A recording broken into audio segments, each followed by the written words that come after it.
It's Conduit News Radio with Paul Harrell. It's that time. Welcome back to the program. Congressman Rick Crawford is on the phone. Rick, it's always great to have you, sir. Hey, good to be with you.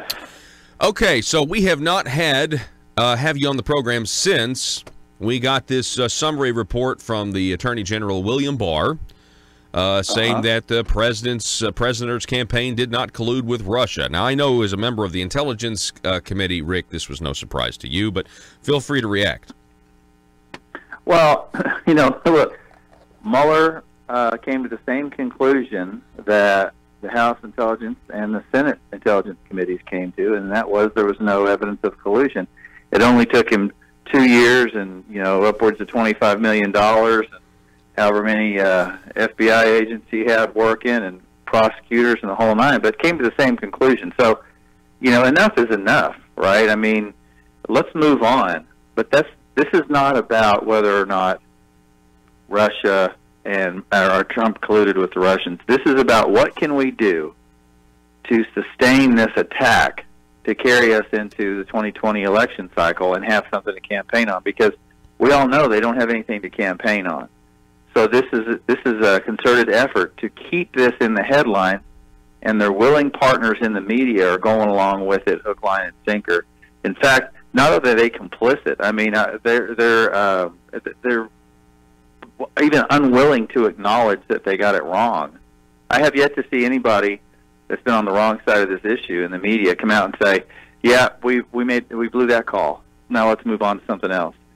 And you know what the real problem with this is that we do know, and we knew this going in, that the Russians were involved in trying to influence our election, just like they do everywhere else, Eastern Europe, the Middle East, the Balkans, Latin America.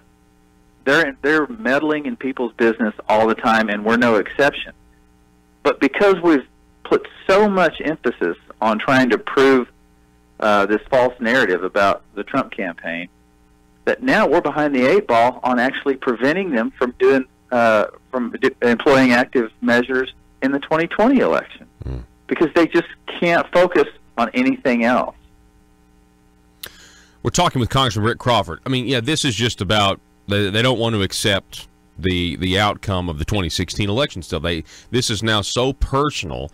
And, of course, Congressman Crawford, along with the William Barr letter, the revelations now, officially, Robert Mueller, no collusion, we now have this glaring witch hunt. If you look into the FISA abuse and the Department of Justice officials who were at the very top under Obama, it looks like to me that they were abusing their authority and maybe acted in illegal ways. And so now the question is, will there be investigations? Will the FISA documents be released? Will we make sure this never happens again, as President has said, to another president of the United States? What are your thoughts? Well, let's hope so, because you're absolutely right. What we uncovered as a result of this Russia investigation are things that the Democrats in Washington don't want to talk about. And that is the fact that the Obama administration played a role in initiating this counter intelligence investigation against then candidate Trump, and kept it going as he became president-elect and ultimately president. So, think about that, a counterintelligence investigation.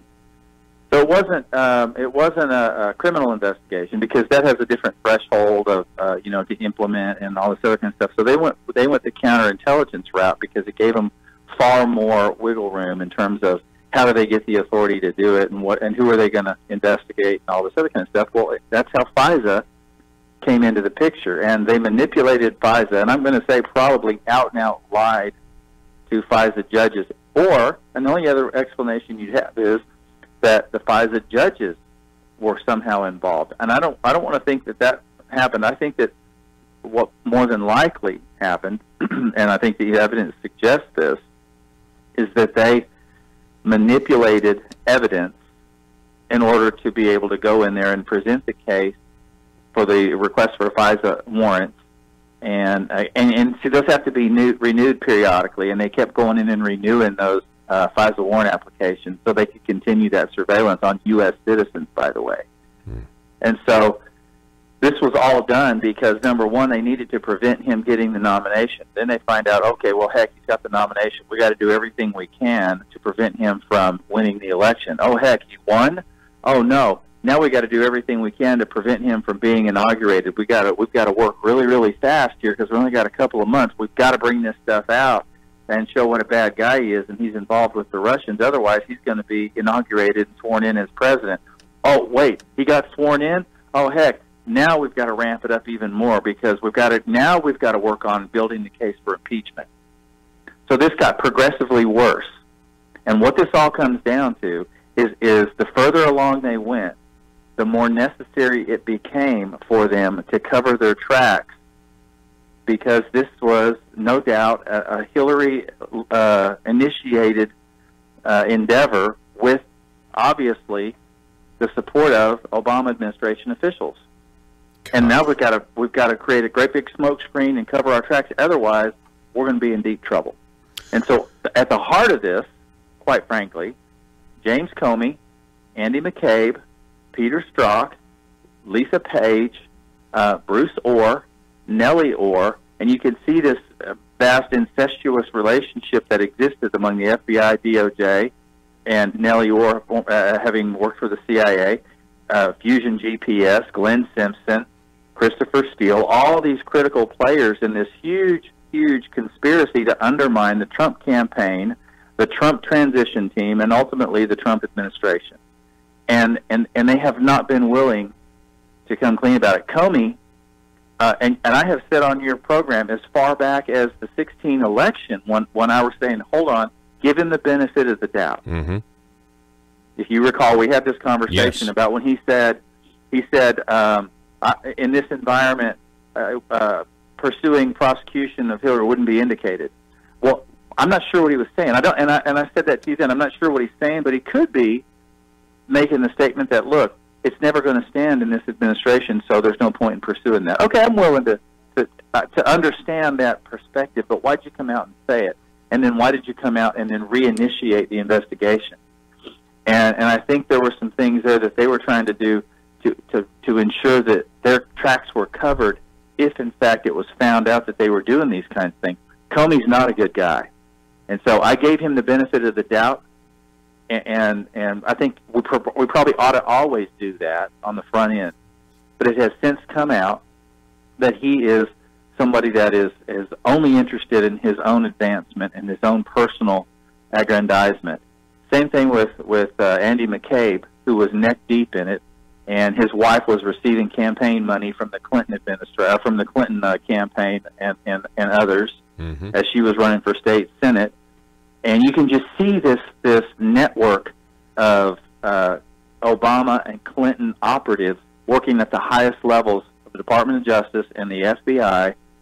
And so far, they haven't been held to account. They have skated, so much so that Comey's out there pushing a book, McCabe's out there pushing a book. And you know what? They need to, because their legal fees are going to be really, really extraordinary, and they're going to have to pay for them somehow. So they might as well try with a book. But the other one that needs to be thinking about it is John Brennan, who lied to our committee. He's lied before Congress.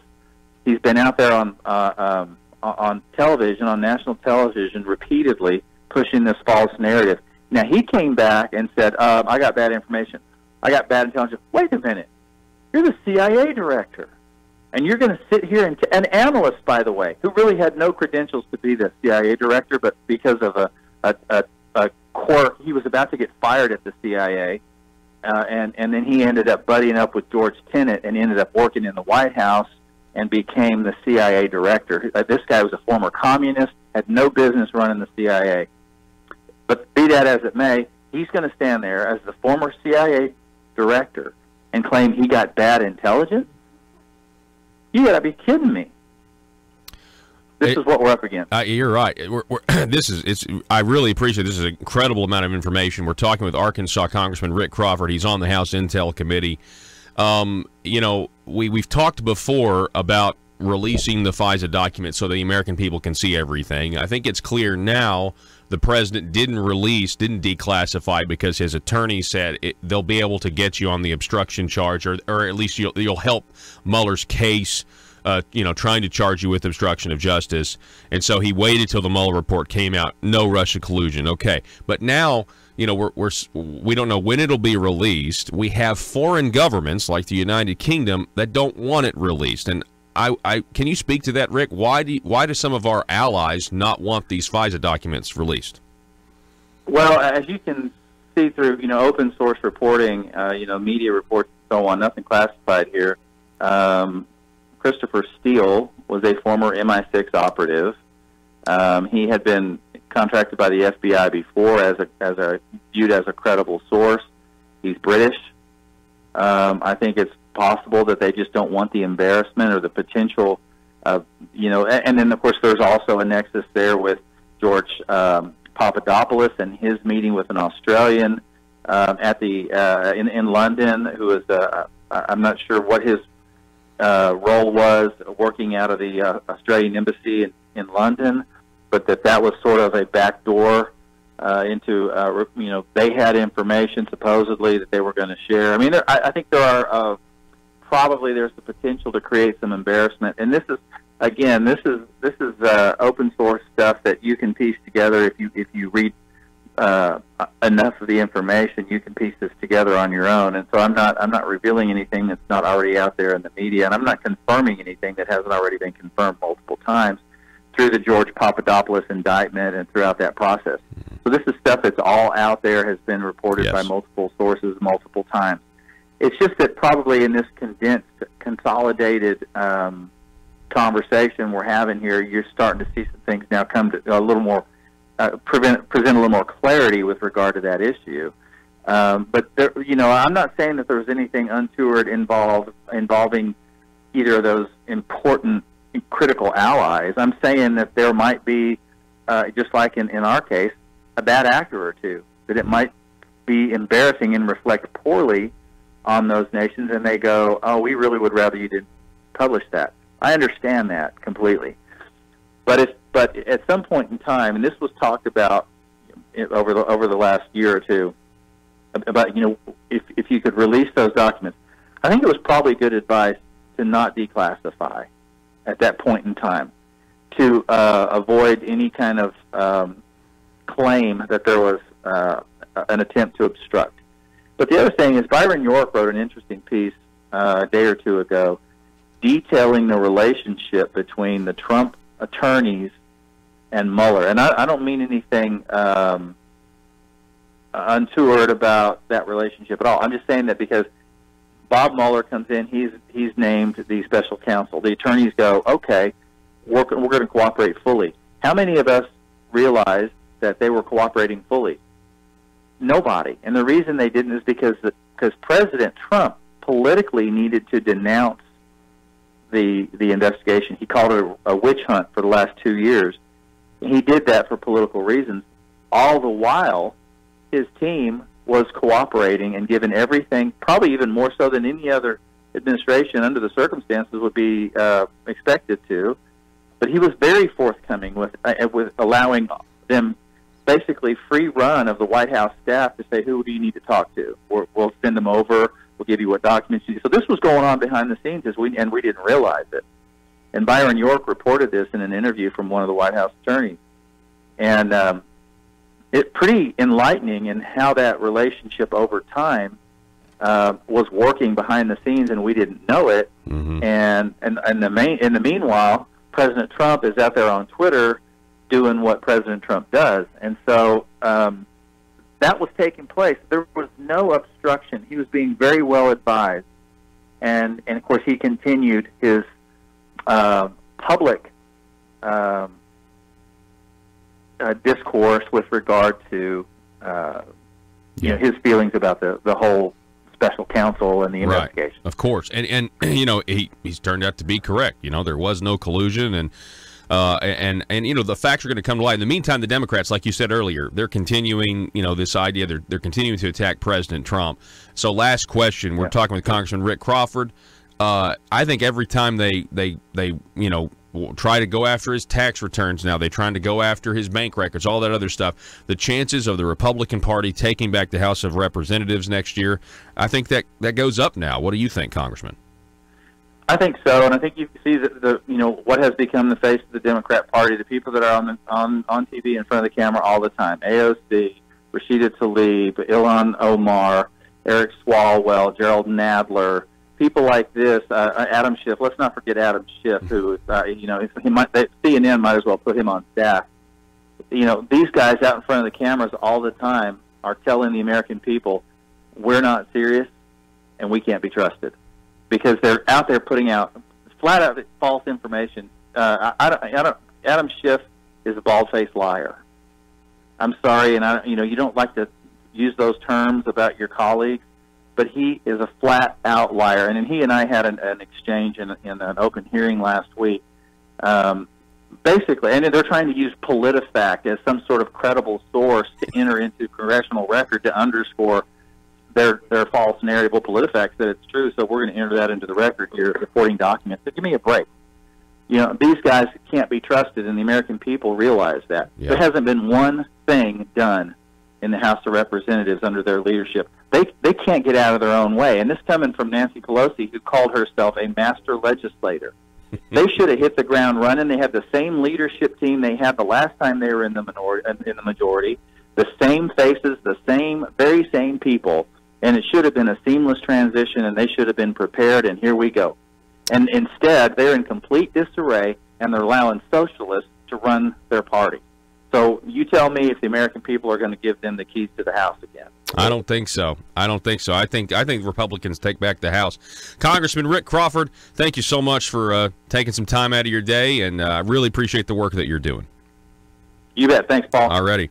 Arkansas Congressman Rick Crawford, everybody.